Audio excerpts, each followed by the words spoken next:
여름이 되면 옷차림이 가벼워지면서 체중 감량을 시작하는 분들이 많습니다. 하지만 여름철 다이어트는 무조건 적게 먹고 땀을 많이 흘린다고 해서 잘 되는 것은 아닙니다. 오히려 더운 날씨로 체력이 떨어진 상태에서 지나치게 식사량을 줄이거나 무리하게 운동하면 쉽게 지치고 다이어트를 오래 유지하기 어려울 수 있습니다. 특히 처음에는 체중이 빠르게 줄다가 어느 순간 식욕이 강해지거나 체중이 다시 증가하면서 다이어트를 반복하는 분들도 많습니다. 효자 한의원에서는 이러한 점을 고려하여 감비황과 감비탕을 이용한 한방 다이어트를 진행하고 있습니다. 환자의 체중과 체질뿐만 아니라 평소 식욕, 소화 상태, 수면, 대변, 땀, 체력 등을 함께 살펴보고 보다 건강하게 체중을 관리할 수 있도록 돕습니다. 여름에는 땀을 많이 흘리기 때문에 자연스럽게 살이 잘 빠질 것이라고 생각하기 쉽습니다. 하지만 땀을 많이 흘린 직후 체중이 감소하는 것은 상당 부분 체내 수분이 줄어든 결과입니다. 물을 마시고 수분이 보충되면 체중도 다시 올라갈 수 있습니다. 체지방을 줄이기 위해서는 단순히 땀을 많이 흘리는 것보다 섭취하는 에너지와 소비하는 에너지의 균형을 장기간 조절하는 것이 중요합니다. 또한 더위가 심하면 활동량이 감소하기 쉽고 시원하고 달콤한 음료나 아이스크림, 야식 등의 섭취가 늘어날 수 있습니다. 반대로 빨리 살을 빼고 싶은 마음에 하루 한 끼만 먹거나 탄수화물을 지나치게 제한하는 경우도 있습니다.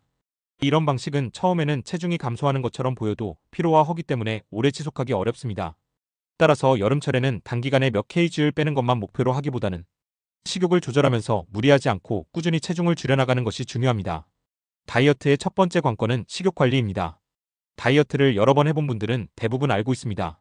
어떤 음식을 먹어야 하는지 몰라서 살이 빠지지 않는 경우보다 알고 있어도 식욕을 참기 어려워 실패하는 경우가 훨씬 많습니다.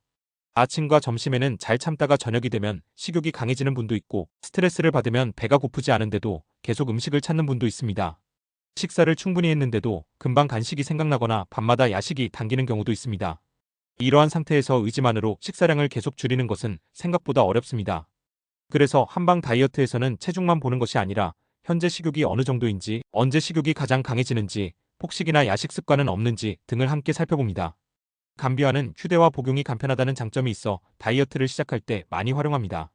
주된 목적은 과도한 식욕을 조절하고 식사량을 관리하면서 체중 감량을 도와주는 것입니다. 특히 평소 식욕이 강하거나 식사량 조절이 잘 되지 않는 분, 간식과 야식 때문에 다이어트를 반복해서 실패했던 분들에게 활용할 수 있습니다. 다만 같은 감비환이라고 하더라도 누구에게나 동일한 복용량이 적합한 것은 아닙니다. 체중과 체력, 평소 카페인에 대한 민감도, 수면 상태, 심박수 등을 고려해 복용량과 횟수를 조절하는 것이 중요합니다. 처음부터 무리하게 강도를 높이기보다는 자신의 몸에 맞는 정도를 찾아가는 것이 장기간 다이어트를 유지하는 데 도움이 됩니다. 감비탕은 개인의 몸 상태를 함께 고려합니다. 체중을 줄이는 것이 목적이라고 해서 모든 사람에게 똑같은 한약을 사용하는 것은 아닙니다. 어떤 분은 식욕이 지나치게 강한 것이 가장 큰 문제지만 어떤 분은 식사량은 많지 않은데 활동량이 부족하고 몸이 잘 붓기도 합니다. 또 다른 분은 다이어트를 시작하면 쉽게 피곤해지고 기운이 떨어져 운동을 지속하기 어려워합니다. 한방 다이어트를 하면서도 가장 중요한 것은 기본적인 식생활 관리입니다. 특히 하루 종일 굶었다가 저녁에 한꺼번에 먹는 방법은 피하는 것이 좋습니다.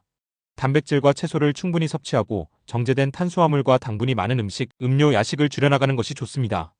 여름철에는 음료 섭취에도 주의해야 합니다. 달콤한 커피나 과일 주스, 탄산음료 등을 자주 마시면 자신도 모르게 상당한 열량을 섭취할 수 있습니다. 반대로 식사를 지나치게 줄이면서 운동량만 크게 늘리는 것도 권하지 않습니다. 체력이 떨어지고 피로가 누적되면 결국 식욕을 참기 어려워지고 다이어트를 포기하기 쉽기 때문입니다.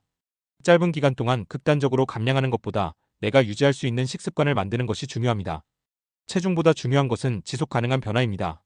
다이어트를 시작하면 매일 체중계 숫자에 신경을 쓰게 됩니다. 어제보다 500지 줄면 기분이 좋고 500지 늘면 다이어트가 실패한 것처럼 느껴질 수도 있습니다. 하지만 체중은 수분 섭취량과 식사량, 배변 상태 등에 따라서도 하루 사이에 달라질 수 있습니다. 그래서 하루하루의 숫자보다는 일정 기간 동안 체중과 허리둘레가 어떤 방향으로 변하고 있는지를 보는 것이 좋습니다.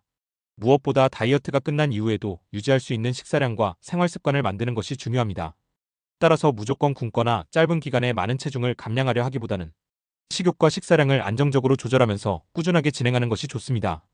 감비화는 간편한 복용을 통해 식욕과 식사량 관리를 돕고 감비탕은 개인의 체질과 소화, 대변, 부종, 체력 등 다양한 몸 상태를 고려하여 처방할 수 있습니다.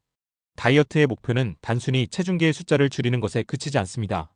내 몸에 부담을 덜 주면서 건강한 식습관을 만들고 감량한 체중을 오랫동안 유지하는 것까지 생각해야 합니다.